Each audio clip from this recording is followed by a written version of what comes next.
চিনিয়ে নাপাওঁ কিন্তু মই চিনিব পাৰিছোঁ আজি ইমান দিনে আমি গাখীৰ খুৱাই পুহি ৰখা সাপটো আচলতে কোন কোনে খুব ঠাণ্ডা মগজুৰে আমাৰ সৰ্বনাশ কৰিব খুজিছে হেমন্ত বৰবৰা নাভাবিবি মোক হত্যা কৰি তই হাৰি যাব পাৰিবি তোৰ এই পাপৰ শাস্তি তোৰ এই জীৱনতে ভোগ কৰি যাব লাগিব মই থকালৈকে তই এই সেউজবাৰী গৰাকী হ'ব নোৱাৰ তোমাৰ পৰা মই বহুত কাঢ়ি ল'লো কিন্তু তাৰ পিছতো মই তোমাক একো নিদিম সেইটো হ'ব নোৱাৰে মৃত্যুৰ আগতে অন্তত জানি থোৱা তোমাৰ মৰমৰ জোনালীৰ কি হ'ল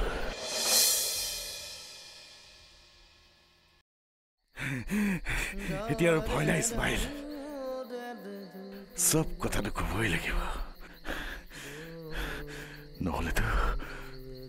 নহ'লেতো নীলৰ আত্মাই সেউজ বাৰীত জোনালীক বিচাৰি ঘূৰি ফুৰিব লাগিব নীল তুমিতো জানা সেইদিনা জোনালী ঘৰত অকলে আছিল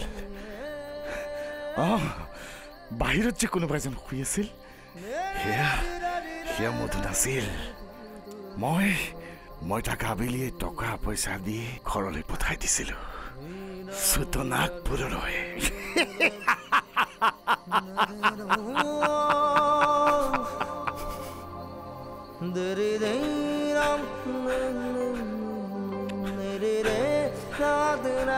আৰু মই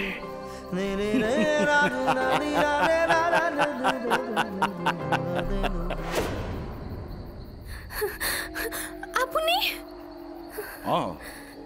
মইতো আহি আৰে তুমি অকলে অকলে আছা কৰবাত যদি ভয় চয় খোৱা সেইবোৰ কথা ক'বলৈ আপোনাৰ কোনো লাজ লগা নাই ভালে ভালে ইয়াৰ পৰা যাওক গৈ নহ'লে মই বৰমাক কৈ বৰমাক মিছেছ নিৰুপমা চলিহাক আৰে তেওঁ এতিয়া মোক কি কৰিব তেওঁতো ইয়াকো নাজানে যে তেওঁ নিজেই তেওঁৰ বাগানখন কাৰোবাৰ হাতত গতাই দিছে কি এগৰাকী সৰল মহিলাক বিশ্বাসঘাতকতা কৰি চুপ চুপ চুপ বিশ্বাসঘাতক মই নহয় বিশ্বাসঘাতক তোমাৰ নীলিময় তোমাক মোৰ পৰা কাঢ়ি লৈ তেওঁ মোৰ লগত বিশ্বাসঘাতকতা কৰিছে মোক কাঢ়ি লৈ কিন্তু আপুনিতো ভালকৈ জানে যে মই আপোনাক ঘিণ কৰোঁ জোনালী মনে মনে থাকক আপোনাৰ কপাল ভাল যে আজি ইয়াত নীল নাই নহ'লে এনেকুৱা কথা মোক ক'লে আপোনাৰ ইয়াৰ পৰা গটিয়াই বাহিৰ কৰিলেহেঁতেন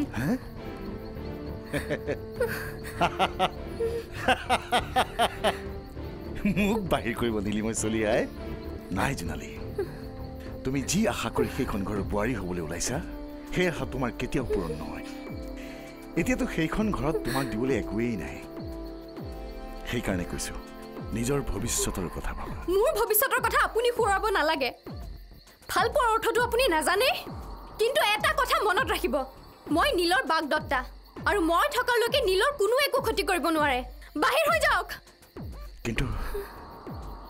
কিন্তু মই তোমাক ভাল পাওঁ জোনালী তুমি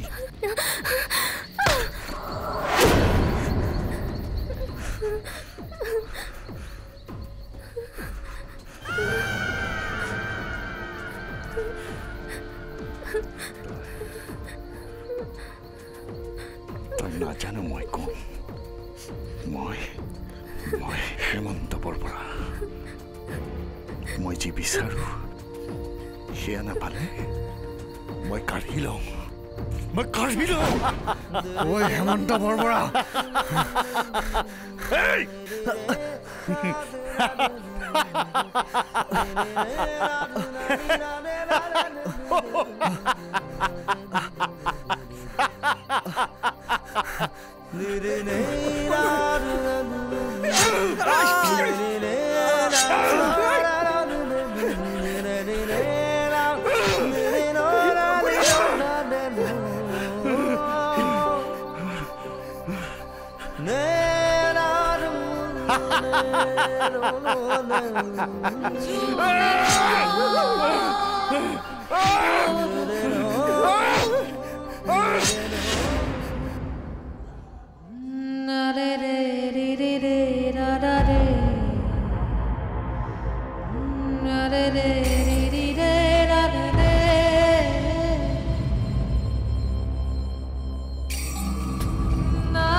da da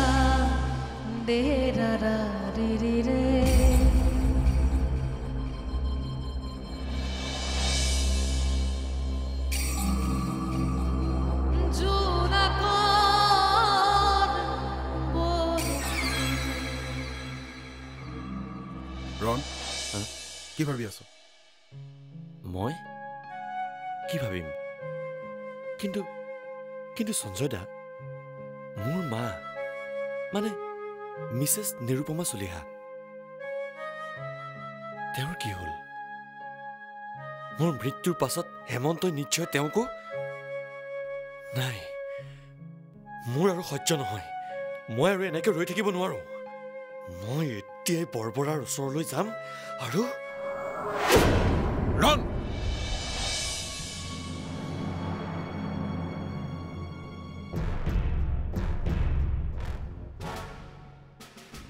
চা, এই সময়ত তই এইবোৰ চিন্তা নকৰিবি।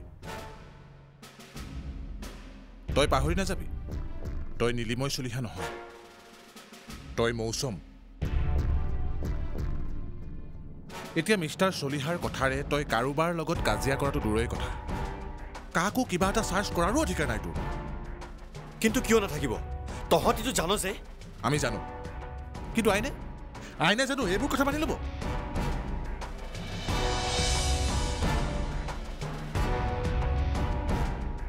এটা মানুহে এটাৰ পিছত এটাকৈ হত্যা কৰিছে, কাৰোবাৰ বাগদত্তাক ধৰ্ষণ কৰি হত্যা কৰিছে, কাৰোবাৰ কষ্টেৰে কৰা সম্পত্তিক হস্তগত কৰিছে, তথাপি সেই মানুহটোৰ বিচাৰ নহয়?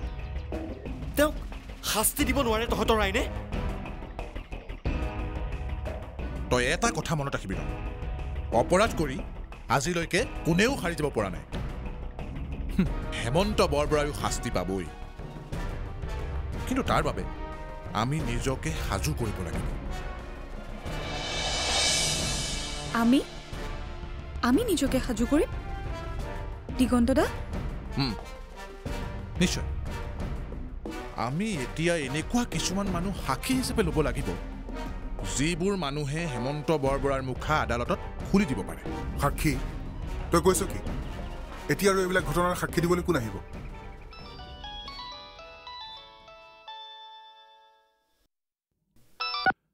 দত্ত কওক। কি? মই সেউজবাইত আছো। কিয়?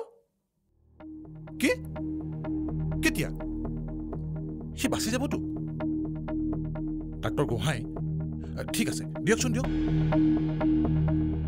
কি হ'ল?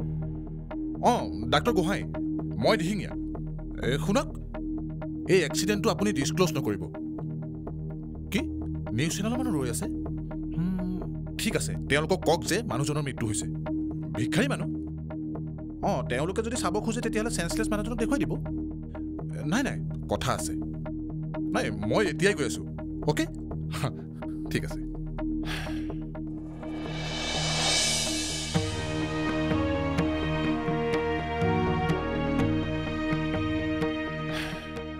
এই ষ্টুপিড, মই কি কৈছিলোঁ? অপৰাধী কেতিয়াও খাই যাব নোৱাৰে, বুজিছ? মানেতো কম, কিন্তু মই এতিয়াই যাব লাগিব।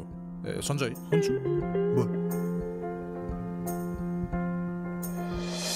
মৰাৰ আগতে ইছমাইলে বাৰে বাৰে আৰু এজনৰ নাম লৈছিল। নাম মানে? ভ্ৰম বকিছিলতো। সি বাৰে বাৰে কৈছিল কোনোবা চটো চাহাব বুলি।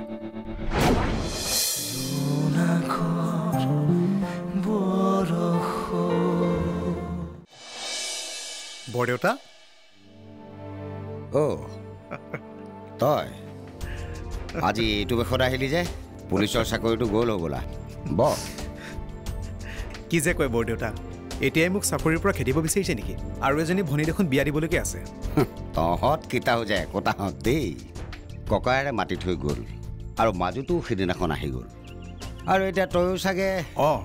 কালিলৈ জোৰোণ নহয়, সিহঁতে বোলে আপোনাক কথাটো ক'বলগীয়া পাহৰিলে।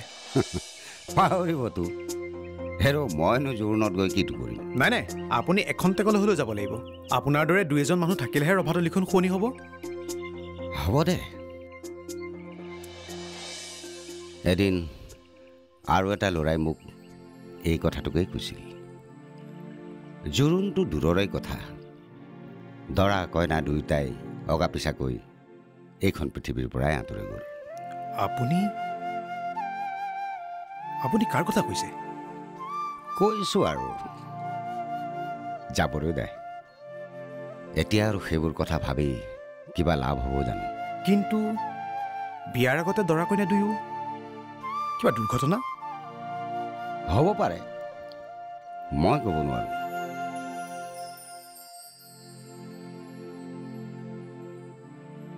ল'ৰাটো মোৰ চকুৰ আগতেই ডাঙৰ দীঘল হৈছিল তহঁতে হয়তো নাজান মই যোৰহাটত থকা সময়ত এখন বাগিচাৰ ভিজিটৰ ফিজিচিয়ান আছিলোঁ বাগিচাখনৰ নাম আছিল সেউজবাৰী এৰা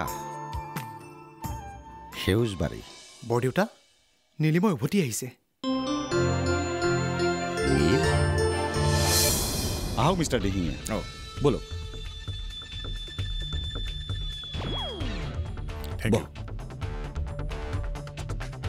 আজিহে নিশ্চিন্ত হ'ব পাৰিলোঁ মানে আগতে আপুনি কিবা এটা ডাঙৰ চিন্তাত আছিল নেকি আৰু কি কিন্তু এইমাত্ৰ সঞ্জয়ে ক'লে যে তেওঁ তাৰ নিজেই ডেড বডিটো দেখি আহিছে তাৰপিছত আৰু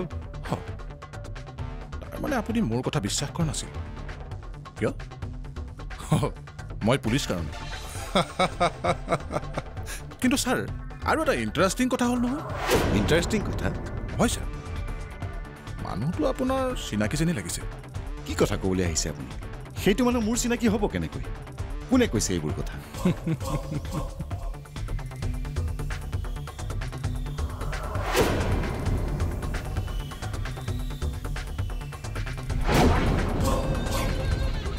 এইখনতো এখন পুৰণা ড্ৰাইভিং লাইচেঞ্চ এক্সপায়াৰ্ড সেই পগলাটোৰ জেপত পোৱা গৈছে তেওঁৰ এড্ৰেছটো আছিল সেউজবাৰী টি ষ্টেট তেখেতৰ নাম আছিল ইছমাইল খান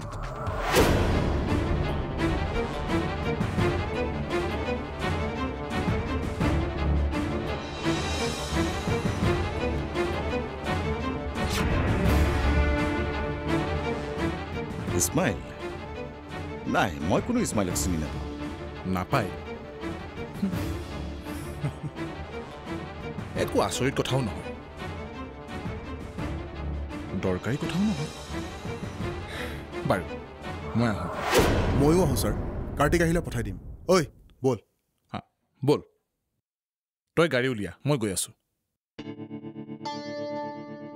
ছাৰ আৰু এটা কথা মৰাৰ আগতে ইছমাইলে বাৰে বাৰে আৰু এজনৰ নাম লৈছিল নাম মানে ভ্ৰম বকিছিলতো সি বাৰে বাৰে কৈছিল কোনোবা ছোটো চাহাব বুলি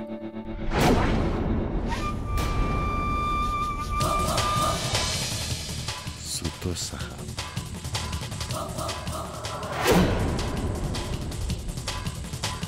ইয়াত কোনোবা আছিল নেকি মানে এইটো নাম নাই নাই নাই নাই ছোটো চাহাব এইটো এটা নাম হ'ল নেকি এইটো নাম মইতো আগতে ক'তো শুনাই নাই ঠিক আছে ময়ো কথাটো এনেই সুধিলোঁ জাষ্ট ইন কেছ আহিছোঁ ছাৰ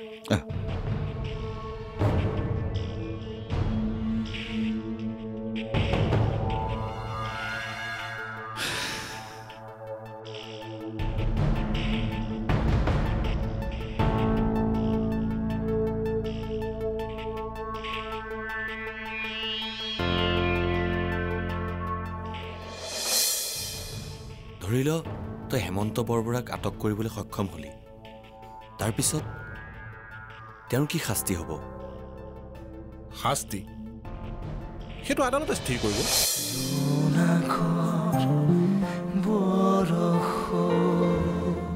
সৰু সুৰা পুলিচেই হ'লাহে কাৰ্তিক জানো কি হলো ক'ব নোৱাৰো আৰু কিন্তু মই এটা কথা বুজা নাই হেমন্ত বৰবৰাক ভয় খুৱাই থাকিলেই জানো হয় আৰু এটা কথা কি জানে যিকোনো অপৰাধীৰ মনত সদায় এটা ভয় ভাৱ থাকেই ধৰা পৰি যোৱাৰ ভয় হয়তো আজিৰ বিখ্যাত চাহ খেতিয়কজনে নিজৰ অপৰাধৰ কথা পাহৰিবলৈ আৰম্ভ কৰিছে আৰু এতিয়া আপোনালোকে তেখেতক সেই কথাবোৰ সোঁৱৰাই দিছে হয় তেওঁৰ মনত এটা অস্থিৰতাৰ সৃষ্টি কৰিব লাগিব যাতে এটা সময়ত অতিষ্ঠ হৈ তেওঁ নিজৰ মুখৰ পৰাই বাহিৰ হয় তেওঁৰ এই উত্থানৰ কাহিনী দিগন্ত দা ধৰি ল তই হেমন্ত বৰবৰাক আটক কৰিবলৈ সক্ষম হলি তাৰপিছত তেওঁৰ কি শাস্তি হ'ব শাস্তি সেইটো আদালতে স্থিৰ কৰিব আৰু যেতিয়াই উইটনেছ মানে সাক্ষীৰ প্ৰয়োজন হ'ব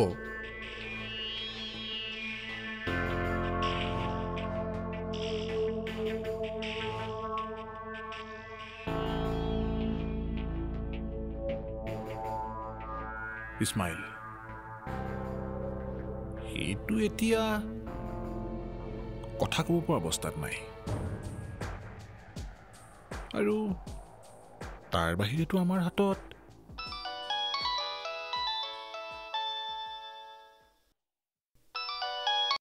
দত্ত কাইলৈ জোৰণ নহয় সকলো যা যোগাৰ হৈছেনে নাই হে এই সময়ত আৰু ষ্টেচনাৰী ক'ত যাব জানেইতো কি ক'ত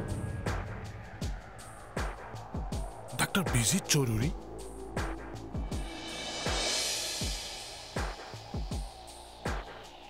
বিজিতা ঠিক আছে এটা দিনৰ কথাহে বিয়াখন হৈ যাব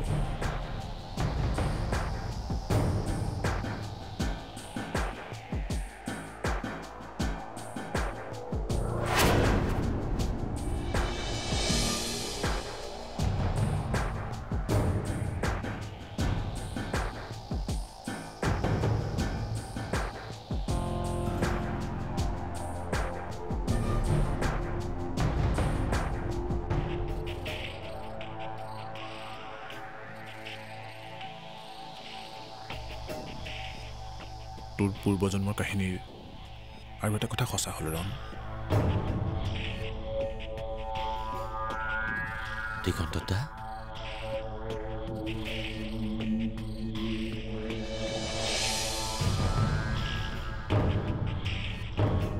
আমি ডাক্তৰ বিজিত চৌধুৰীক লগ কৰিবলৈ যাব লাগিব পৰহিলৈ